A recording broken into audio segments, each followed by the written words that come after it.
Assalamualaikum warahmatullahi wabarakatuh. Alhamdulillah rabbil alamin wa bihi nasta'in ala umurid dunya waddin. Wassalatu wassalamu ala asyrafil anbiya'i wal mursalin wa ala alihi wa ashabihi ajma'in, amma ba'du. Kita mengetahui sesungguhnya Allah Subhanahu wa taala menceritakan kepada kita kisah perbuatan kaum Nabi Lut. Banyak tentang perbuatan keji yang dilakukan oleh mereka, yaitu perbuatan mereka yang suka dengan sesama jenis. Mereka melakukan liwat atau homoseksual. Dan kemudian Allah Subhanahu wa taala menjelaskan kepada kita di dalam Al-Qur'an bahwa mereka diazab di dunia dengan azab dibalikkan bumi, ditenggelamkan, dan kemudian dihujam dengan batu. Kalau kita lihat, Allah Subhanahu wa taala memanjangkan cerita tentang perbuatan mereka, perbuatan keji mereka. Padahal di waktu yang sama mereka adalah juga orang-orang kafir. Yang kalau kita lihat secara logika, tentu kekufuran atau kekafiran itu lebih dahsyat daripada perbuatan keji. Tapi Allah Subhanahu wa taala ketika menceritakan kisah kaum Nabi Lut banyak menceritakan tentang perbuatan keji mereka.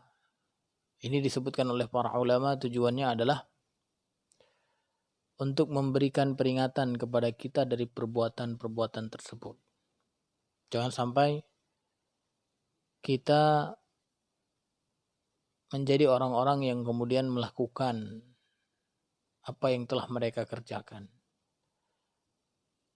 yang kemudian diazab oleh Allah di dunia, yaitu mereka ditenggelamkan di balik bumi atau tanah tempat mereka berpijak, dan kemudian diturunkan hujan batu, dilempar mereka dengan batu. Jemaah yang dirahmati Allah, saat ini kita hidup tentu sudah jauh dari zaman Nabi Lut. Tapi ternyata hari ini kita kembali menemukan ada orang-orang yang melakukan perbuatan tersebut. Harusnya otoritas yang mengeksekusi hukuman dan juga para ulama yang memberikan peringatan punya perhatian besar terhadap masalah ini. Karena perbuatan kaum Nabi Lut ini adalah bukan perkara yang kecil. Bahkan para ulama sudah membahasnya, ini adalah minal kabair, dari dosa besar. Dilaknat oleh Allah Subhanahu wa taala orang-orang yang mengerjakan perbuatan kaum Nabi Lut. Yang jelas-jelas Allah Subhanahu wa taala telah menceritakan kepada kita di dalam Al-Qur'an bahwa mereka yang melakukan perbuatan keji tersebut mereka diazab di dunia. Oleh karena itu kita umat Nabi Muhammad sallallahu alaihi wasallam yang Rasulullah sallallahu alaihi wasallam telah mengajarkan kepada kita untuk bagaimana menjalankan kehidupan di dunia, maka Rasulullah sallallahu alaihi wasallam mengatakan sebagaimana dalam sebuah hadis yang diriwayatkan dari Ibnu Abbas radhiyallahu anhuma, Rasulullah sallallahu alaihi wasallam mengatakan barang siapa yang mengerjakan perbuatan kaum Nabi Lut, dibunuh pelakunya dan yang menjadi objek pelaku. Para ulama juga menyebutkan hadis yang diriwayatkan dari Ibnu Umar radhiyallahu anhuma, anna Nabi sallallahu alaihi wasallam qala man amila amala qaumi Lutin faqtuluh. Barang siapa yang mengerjakan perbuatan kaum Nabi Lut, bunuhlah dia. Dalam lafaz yang lain, sebuah hadis Diriwayatkan dari Ibnu Abbas radhiyallahu anhuma, siapa saja yang menemukan orang yang mengerjakan perbuatan kaum Nabi Lut, maka bunuhlah pelaku dan yang menjadi objek.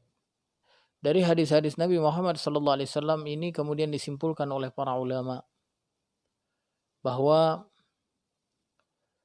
orang yang mengerjakan perbuatan kaum Nabi Lut, homoseksual atau al-liwat, maka mereka dihukum dengan hukuman mati.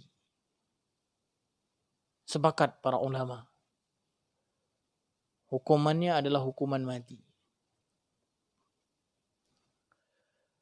Para ulama berbeda pendapat tentang cara mengeksekusinya. Ada yang mengatakan bahwa cara mengeksekusinya adalah dengan dicari tempat yang paling tinggi, dijatuhkan, dan kemudian dilempar dengan batu.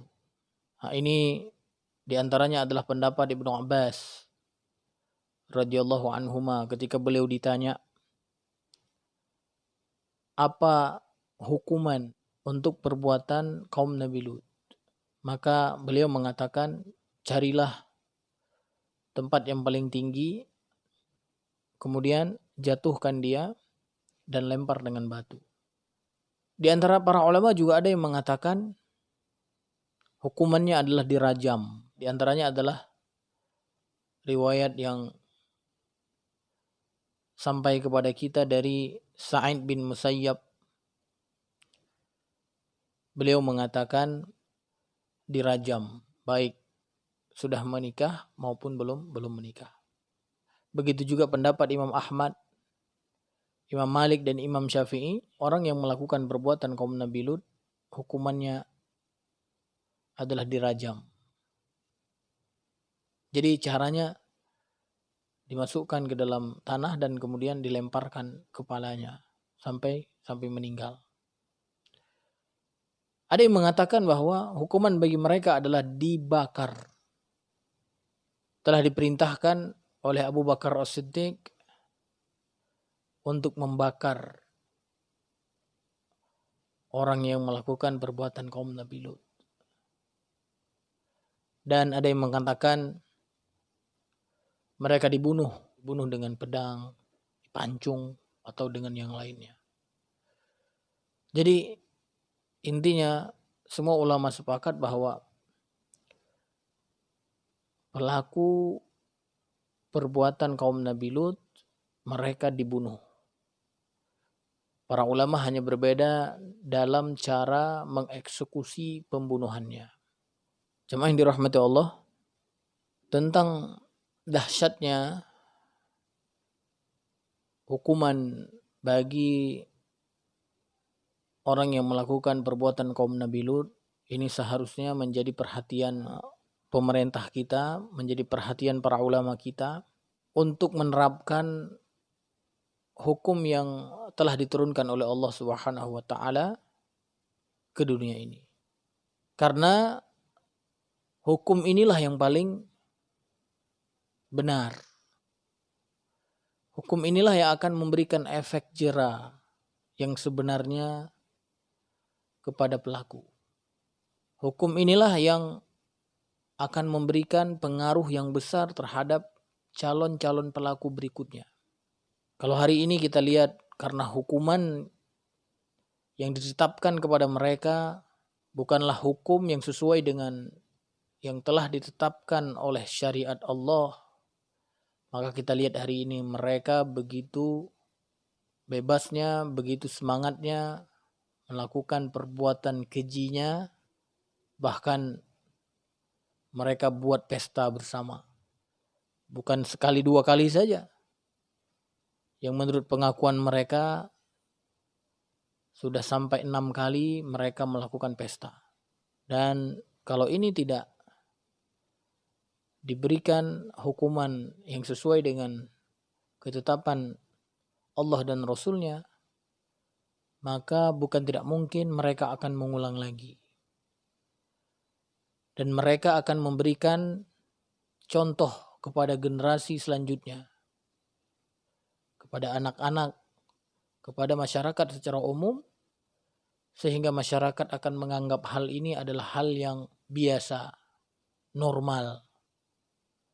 Kalau itu terjadi, bukan tidak mungkin Allah Subhanahu wa taala akan membalikkan, menenggelamkan kita, seperti membalikkan tempat kaum Nabi Lut berpijak dan kemudian dihujam dengan batu. Nauzubillah min zalik. Mudah-mudahan Allah Subhanahu wa taala menyelamatkan kita dan keluarga kita dari perbuatan keji tersebut. Subhanakallahumma wa bihamdika asyhadu an la ilaha illa anta astaghfiruka wa atubu ilaik. Wassalamualaikum warahmatullahi wabarakatuh.